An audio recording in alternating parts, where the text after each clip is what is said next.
नमस्कार साथियों, आप सभी का हमारे YouTube channel Vinay study can में स्वागत है। साथियों, कल छत्तीसगढ़ शिक्षक पात्रता परीक्षा पेपर 1 और पेपर 2 आयोजित किया गया था। पेपर 2 का बाल विकास एवं शिक्षण शास्त्र का संभावित आंसर हमने अपलोड किया हुआ है। आपने उसे नहीं देखा है तो प्लेलिस्ट में जाकर उसे देख लीजिएगा। इस वीडियो में हम बाल विकास एवं शिक्षण शास्त्र पेपर 1 का संभावित आंसर लेकर आए हैं। यदि वीडियो आप लोगों को अच्छा लगे तो लाइक कीजिएगा, चैनल पर नए आए हैं तो चैनल को सब्सक्राइब कीजिएगा और वीडियो की लिंक अपने दोस्तों तक जरूर शेयर कीजिएगा। तो चलिए शुरू करते हैं। ये हमारा सेट डी है।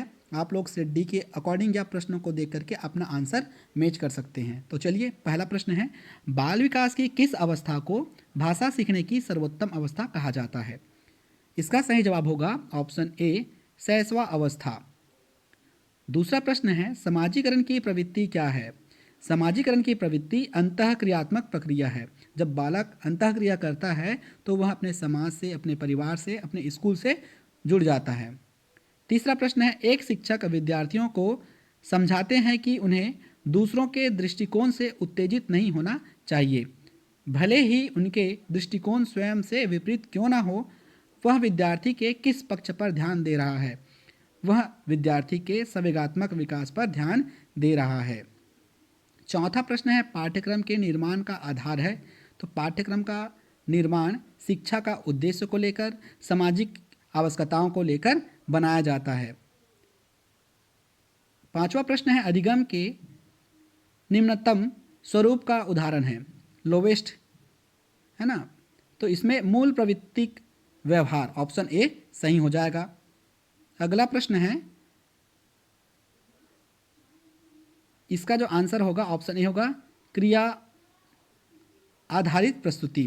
Which of the following strategy is remaining to the development of post adolescence in improving the classroom teaching learning interaction? तो इसका सही जवाब होगा ऑप्शन ए। सातवां प्रश्न है, जीन प्याजे के अनुसार किस अवस्था में भाषा योग्यता एवं संप्रेषणशीलता का सर्वाधिक विकास होता है? तो इसमें सही जवाब होगा पूर्व संक्रियात्मक अवस्था। आठवां प्रश्न है, सामाजिक विकास से संबंधित किस चरण में व्यक्ति, समूह, समाज और राष्ट्र के वृहत्तर हितों में अपने हित को त्याग सकता है? तो इसका सही जवाब होगा किशोर अवस्था, किशोरा अवस्था में, क्योंकि किशोरावस्था में ही बालकों में थोड़ा समझदारी होती है।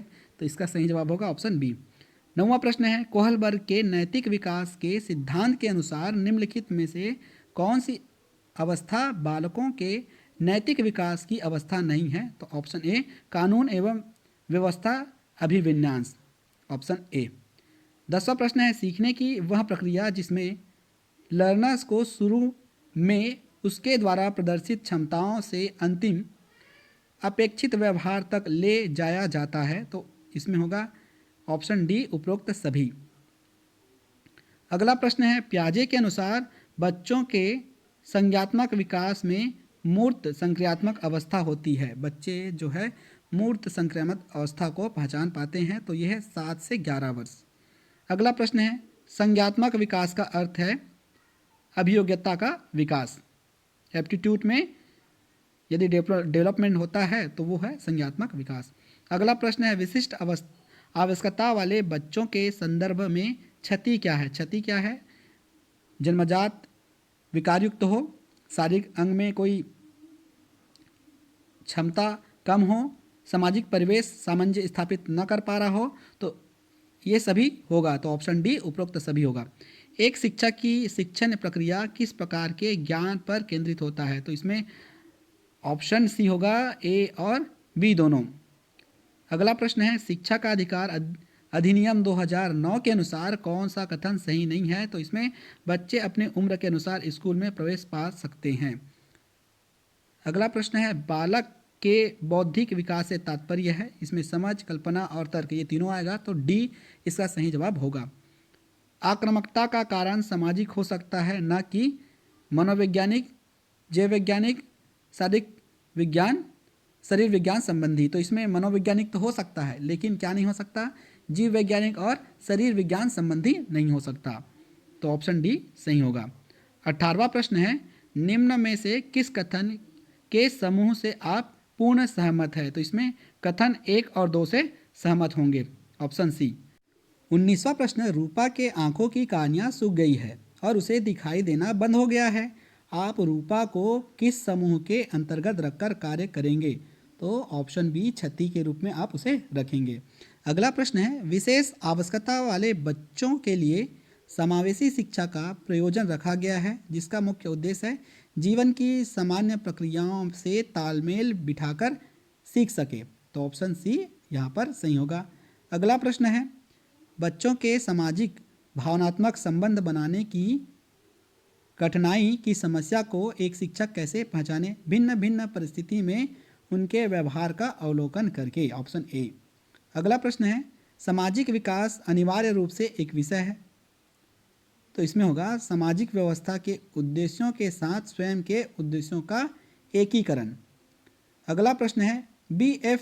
स्किनर के अनुसार बच्चों में भाषाई विकास निम्नलिखित का परिणाम है। तो इसमें अनुकरण एवं पुनर्बलन, ऑप्शन बी। अच्छा अधिगम निर्भर करता है छात्रों की सक्रिय रुचि पर। यदि छात्र रुचि नहीं लेंगे तो अधिगम अच्छा नहीं होगा। तो ऑप्शन बी सही होगा। अगला प्रश्न है, सीखने की वह प्रक्रिया जिसमें बच्चा नए ज्ञान को अपने पुराने स्कीमा में शामिल कर लेता है, इसे समायोजन कहते हैं। अगला प्रश्न है, बच्चे को दिया गया ऐसा कार्य जो उसके स्तर से थोड़ा मुश्किल हो तो वे बेहतर जुड़ते और सीखते हैं। तो इसका सही आंसर होगा ऑप्शन ए, स्कीमा। इसमें थोड़ा डाउट है, इसमें जो हो सकता है पोटेंशियल ग्रोथ एरिया, संभावित विकास का क्षेत्र भी हो सकता है। तो इसमें आप स्टार लगा सकते हैं कि व्यापम इसका आंसर क्या लेता है 26 का। ठीक है, एक बार देख लीजिएगा। इसके फोल्डिंग से तात्पर्य है वह कार्य जो बालक शिक्षकों की मदद से कर पाता है। ऑप्शन सी सही होगा। ए भी हो सकता है लेकिन सी का चांसेस कैसे ज़्यादा होगा मैं बता रहा हूँ।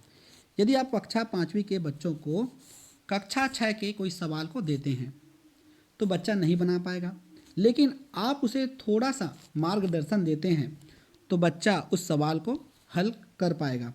तो इसमें हम क्या करते हैं, बच्चों को थोड़ा सा निर्देश, परामर्श और सलाह देते हैं जिससे बच्चा उस कार्य को आसानी से कर पाता है। तो मेरे हिसाब से इसका आंसर सी होना चाहिए, शिक्षकों की मदद से कर पाता है। जरूरी नहीं कि शिक्षक ही मदद करे, कोई दूसरा भी मदद कर सकता है। तो इसका जवाब ए या सी में होना चाहिए, लेकिन मेरे हिसाब से सी उपयुक्त लग रहा है। अगला प्रश्न, वृद्धि एवं विकास को प्रभावित करने वाले कारक है।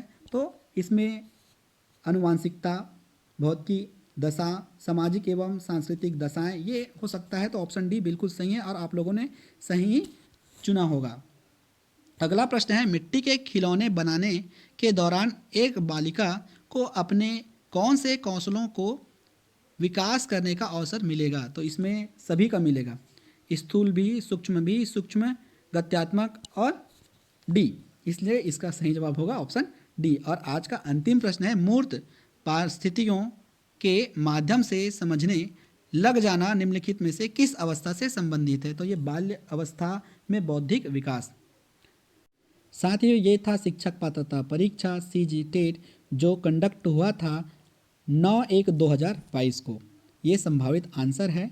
यदि आपके मन में कोई दुविधा है, कोई प्रश्न है, तो आप नीचे कमेंट बॉक्स में कमेंट कर सकते हैं। और हाँ साथियों, वीडियो को लाइक ज़रूर कर दीजिएगा। धन्यवाद।